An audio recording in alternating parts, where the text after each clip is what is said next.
often hear people like me talk about the establishment, but what does that actually mean?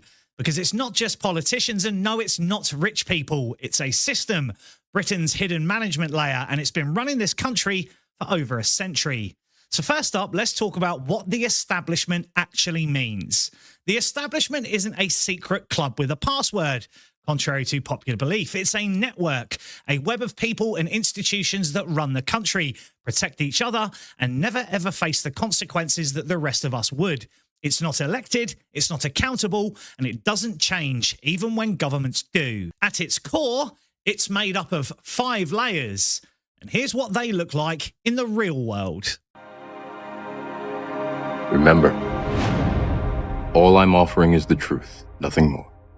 So first up, we obviously have the political elite, the old guard of Labour, Conservative and Liberal Democrats. The Tories and Libs, 300 years old, and Labour, 120 years old, represent the continuity state.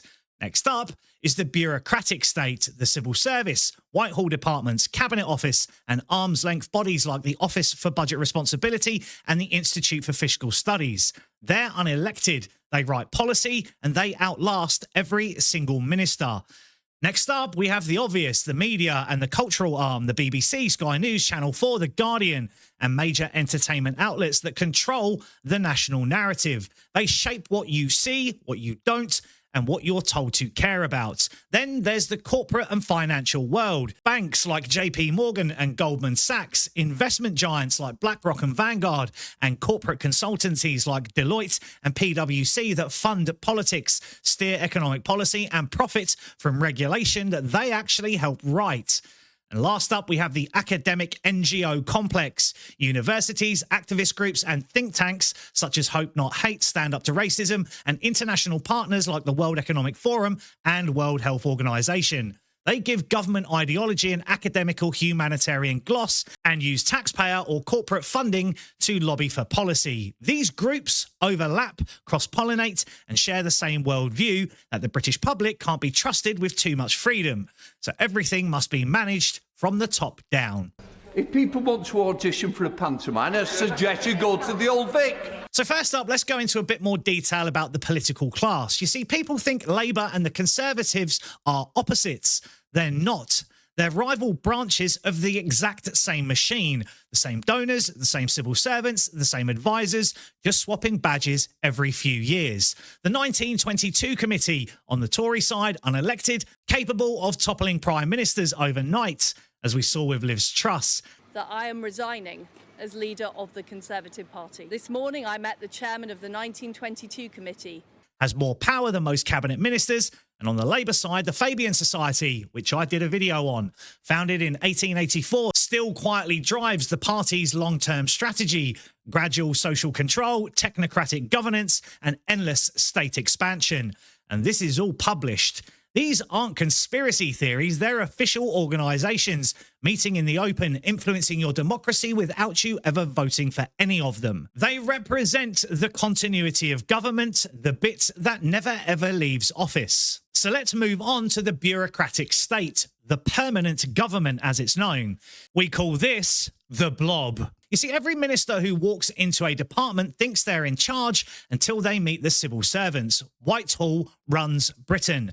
Thousands of career bureaucrats, unelected and untouchable, outlast every government. They write the policies, control the data, and decide which reforms happen and which die quietly in committees. They influence councils, 21,000 members of them, mostly represented by Labour, the Tories and Liberals. You see, you can vote out politicians, but you can't vote out the mandarins. They are the permanent government, and for decades they've resisted every attempt to modernise or slim down the state. And for anyone who still thinks Reform UK are somehow part of that establishment, I include the Workers' Party, Advance UK, or any other minor party in this. You'd better think again, because the evidence is clear. They are not. They are the only political forces openly threatening to challenge it. Nigel Farage, Richard Tice, and their team have made dismantling the civil service and breaking the Whitehall stranglehold a cornerstone of their platform, something Farage has fought his entire career.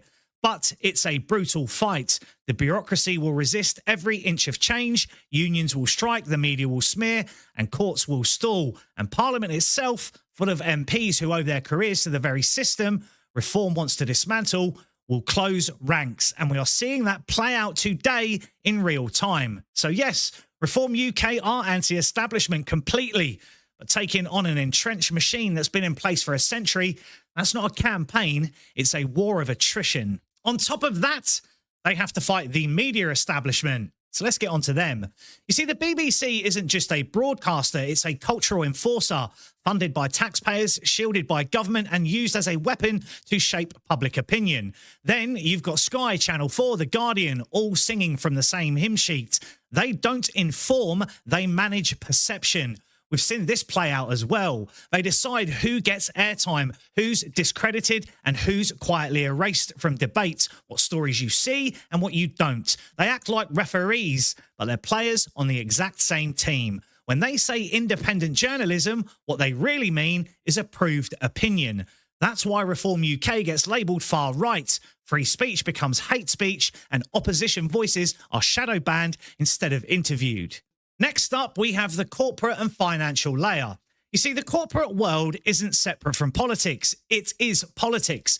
Big banks, global consultancies, energy companies, and defense contractors don't just lobby government, they write policy. We're not talking about Amazon, Google, Microsoft, and Apple.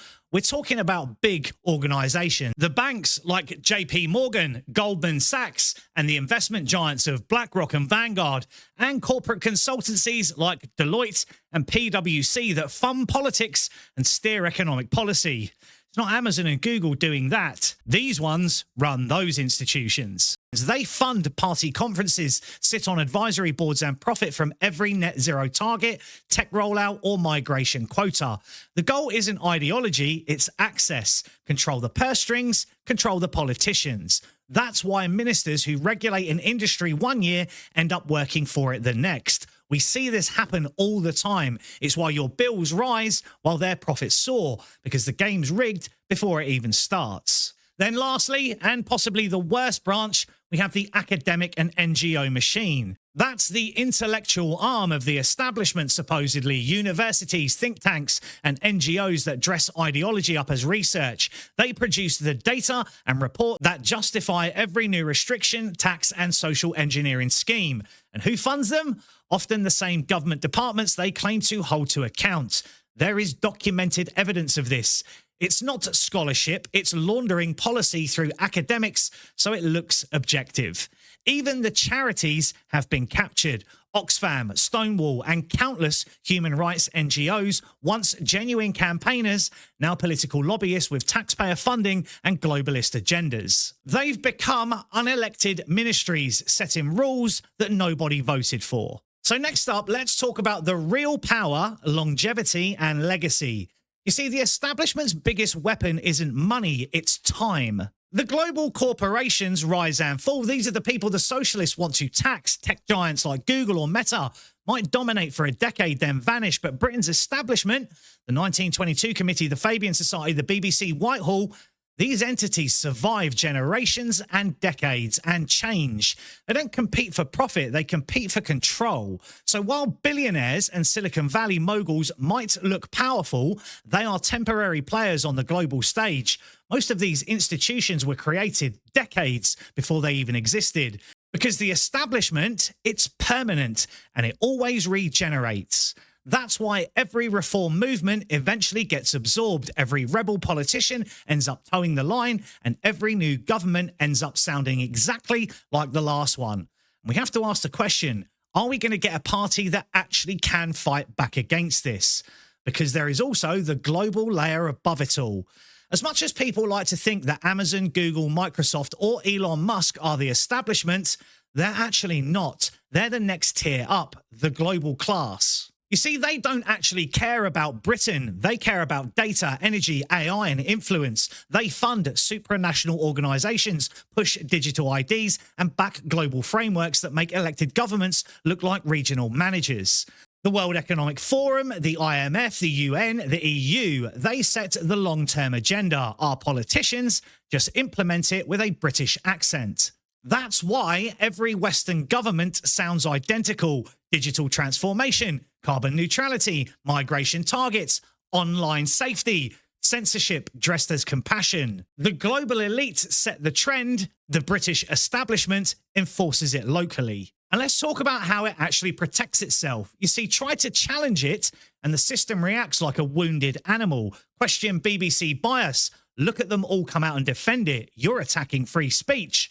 Question migration. You're far right. Question government corruption. You're anti-democracy. And we've seen a massive upshift in the weaponization of language by this Labour government, because that's what they do. They weaponize language to police thought. They censor in the name of tolerance, and they use your taxes to fund their own defence through Ofcom, the Equality Act, or fact-checking front groups like BBC Verify. It's psychological warfare wrapped in bureaucracy. But there is news, because we are seeing the awakening. Here's the truth. People are waking up. They are starting to realise that voting red or blue doesn't change anything. They're seeing that independent media isn't independent, that net zero isn't about the planet, and that inclusion now means exclusion if you think differently. And it's becoming more and more apparent every day. The establishment survives on one thing: public ignorance. Once people see how deep the roots go, the illusion completely collapses. So, in wrap-up, when I say the establishment, I'm not talking about a theory. I'm talking about the political, media and corporate cartel that's been running Britain for generations, while global elites pull the strings from above. It's not democracy, it's management. And the only way it changes is when enough people stop obeying a system that no longer serves them. You put your X in Labour, Tory or Lib Dem boxes, you're supporting that system. Because once you see it, once you truly see it, you can't unsee it. And that's why they fear voices like mine and others like me more than anything else in this current age. And that's why they're trying to do everything they can to shut us down and demonize us. See, for people like me, I don't have videos removed. I don't get flagged for misinformation because everything I put out there is fact. It's researchable, it's published, you can read it. That's what they fear. But what they can control is the algorithm. What they can do is censor us. They can't just block me, because then we become martyrs to our cause. Once people find out that people like me are being silenced, then they start to clap back. The system doesn't want them to clap back. The system wants to make you believe that people like me are telling you misinformation, when the reality is everything I've just spoke about in this video is researchable by anyone prepared to look, and backed by statistics, data, history, and fact. All you've got to do is open your eyes. And that is what the establishment fear the most. Unfortunately, there are always going to be those sheep. They believe Sky, they believe the BBC, they believe the Labour Party that they've supported their entire lives and will never ever change. That's what the establishment relies on. And unfortunately, there are millions of them. Blind sheep following the establishment rule that's been laid down on them generation after generation. And they just cannot see it and will not ever see it.